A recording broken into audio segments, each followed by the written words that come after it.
Our Genesis orthopedic team would like to welcome you to joint class today. My name is Cynthia Limberg, and I'm an orthopedic certified nurse here at Genesis. I have worked with orthopedics for over 30 years. Today, members of our orthopedic team will be sharing information with you that will better prepare you for your up-and-coming orthopedic surgery. We have found that the more prepared you are prior to surgery, the much better your entire experience will be. Today, I will be sharing with you information and nursing tips that will help protect you against complications that could arise during your surgery journey. We will be covering information about pneumonia, blood clots, infection, and pain. Orthopedic joint replacement surgery is all about participation.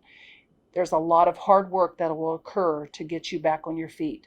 We need your full participation to help you meet all your goals. First, let's talk about pneumonia. Whenever you have surgery, that is a risk that could occur. When you take a deep breath in, you force all the air sacs that's deep in your lungs to grab oxygen. When you've had anesthetic, that you tend to breathe more shallow, and those air sacs do not snap open, which in turn could cause you to develop pneumonia. So what we ask you to do, we have some tricks that we ask you to do. And the first thing is to take a deep breath in. Just take it in, hold it for a couple seconds, and blow it out. We ask you to do that about 10 times an hour. Then also take a deep breath in, hold it for a couple seconds, and then cough. When you cough, if there's any sticky secretions down in your lungs that could possibly become infected, that will cause you to cough them up and in turn help protect you. We have another tool to protect you with pneumonia, and that is called a spirometer. What we ask you to do is to use this like 10 times an hour. If it's sitting on your bedside stand collecting dust, it's not doing any good. So we ask you to pick it up and you use it. You place this mouthpiece in your mouth, take a nice deep breath in, do it slowly.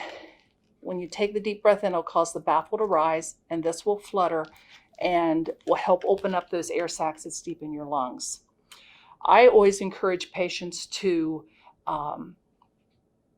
if they're bored, pick it up, use it a few times. You don't have to do 10 times in a row. You can do it just sporadically, but try to do 10 times in the hour. When the hour hands on the 12, pick it up, use it. If a commercial comes on the TV, pick it up and use it. It's there to help you and to protect you.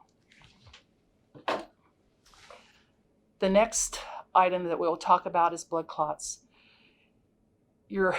Anytime you are down and not moving as much, you're not as mobile, or you have surgery, you are at risk for blood clots. Blood clots are no respecters of persons. They can happen to anyone. When you factor in that you've had surgery on your femur bone, which is the largest bone in our body, it's a big blood factory, and it makes a lot of blood for us throughout our whole lifetime. When the doctor is going to do surgery on your leg, for the hips, it'll be at the top part of the femur. For the knees, it's for the lower part of your femur. You are at a greater risk of having blood clots.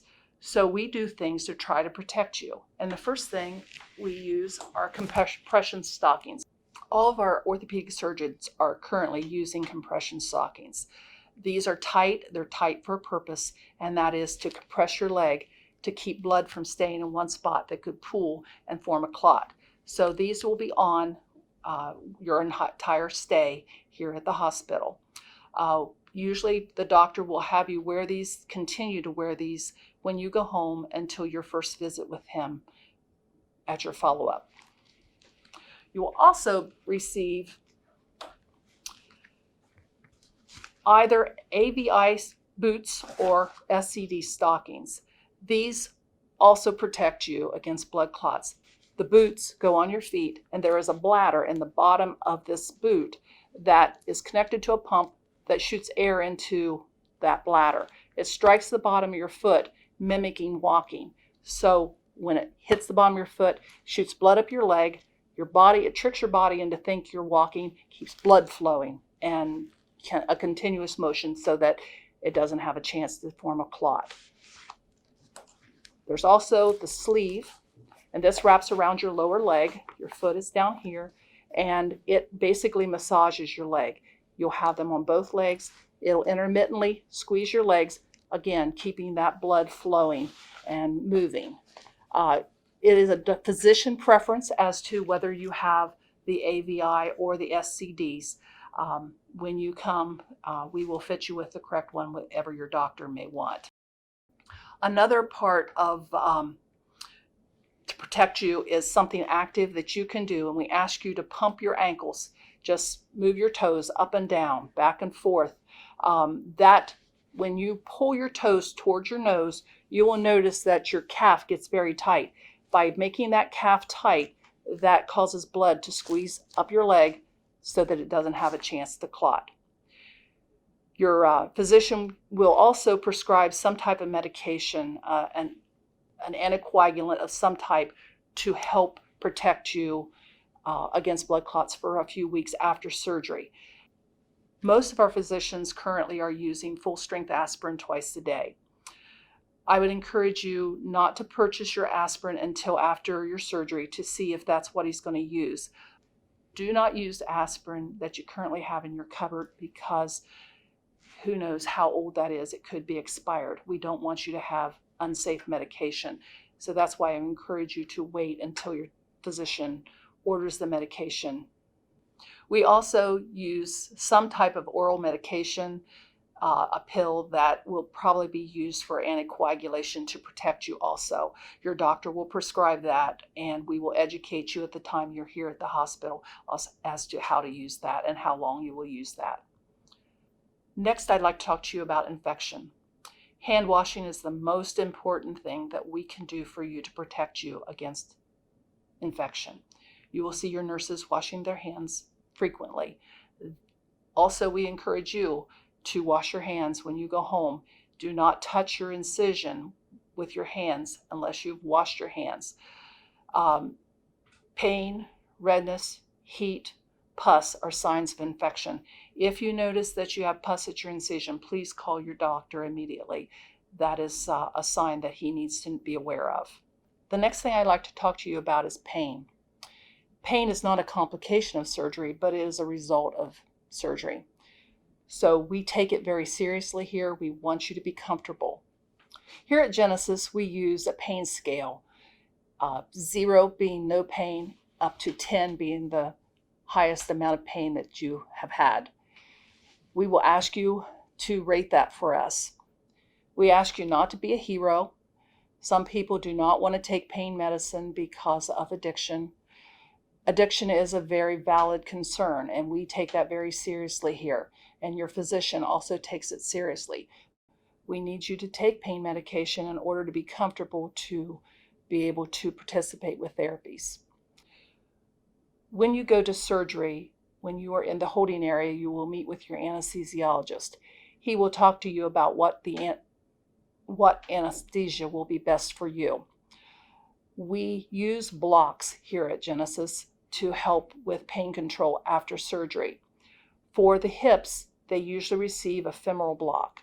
For the knees, they usually use an abductor canal block and an IPAC block. One thing about the blocks that I want you to be aware of is eventually they do wear off.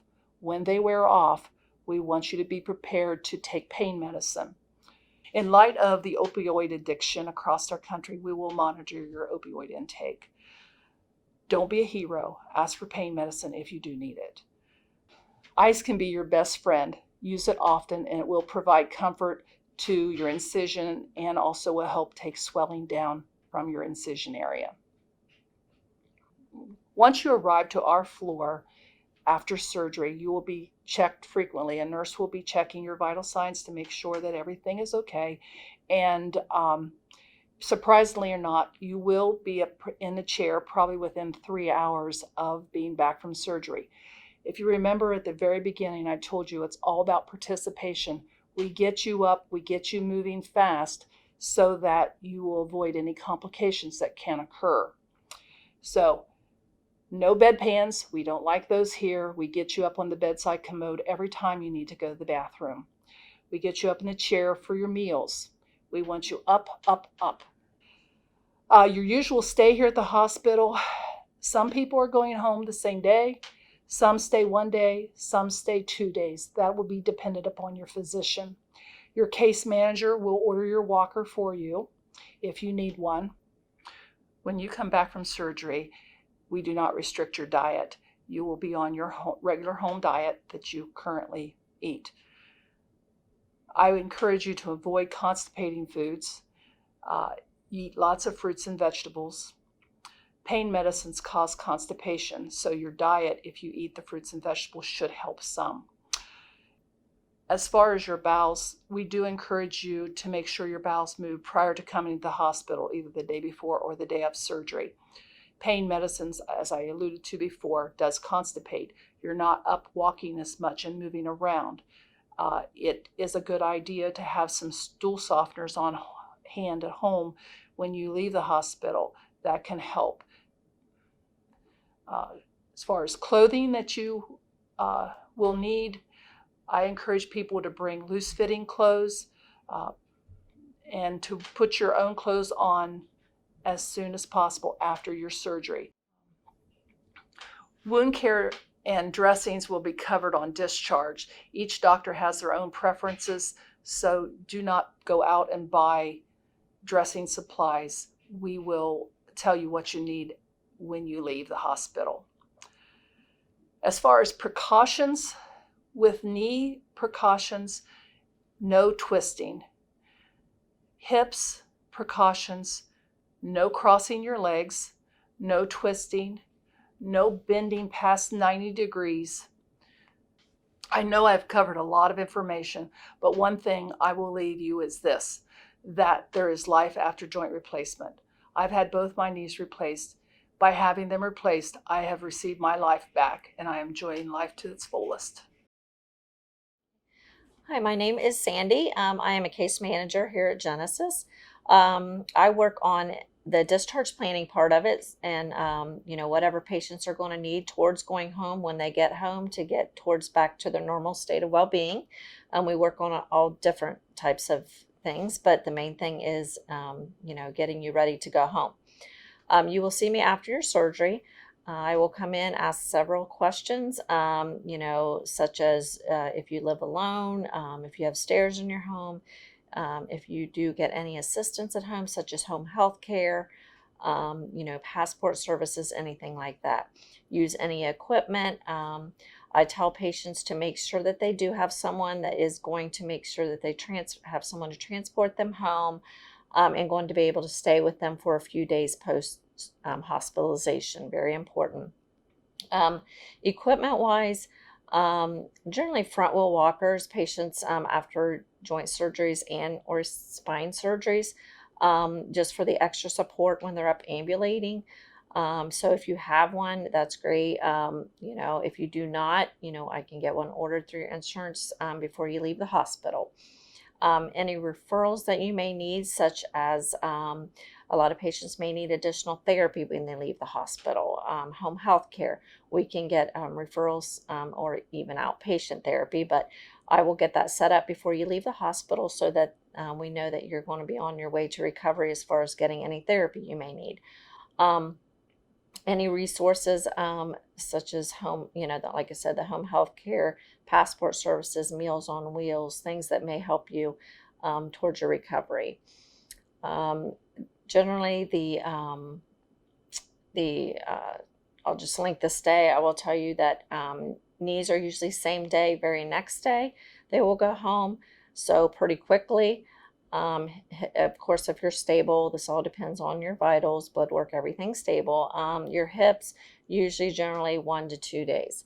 The spine surgeries, depending on, of course, your surgery and the surgeon. So, it's kind of, it varies. So that you will have to probably just discuss that with your surgeon before your surgery, what, they are going to what they think it's going to be. So if you have any questions about or think of anything, I'd write it down, for me when you do see me so we can start working on it right away. And if you have any questions, just write them down and I'll see you after your surgery. Thank you. My name is Carlos, and I am with physical therapy, and I'm representing all of the therapies here at Genesis. When you come for your surgery, we're going to touch over a few things just to let you know what we're going to do with you while you're here. You will be seen twice a day as long as you're here. Physical therapy will work on your transfers, your gait mobility, how to get in and out of the bed, on and off the chair, in and out of the bathroom, things like that. Occupational therapy will work on your bathing and the dressing. We will also touch on any assistive devices that you might need, whether it be a sock aid to put your socks on, or a walker or crutches to help you with your gait. If there's any questions, please don't hesitate to contact your physician. Thanks. On behalf of our entire orthopedic team, I would like to thank you for watching this video. We look forward to caring for you and helping you through your joint replacement journey. If you have further questions, please contact your physician's office. It is our hope that your joint replacement will lead you to better life. Here at Genesis, better begins here.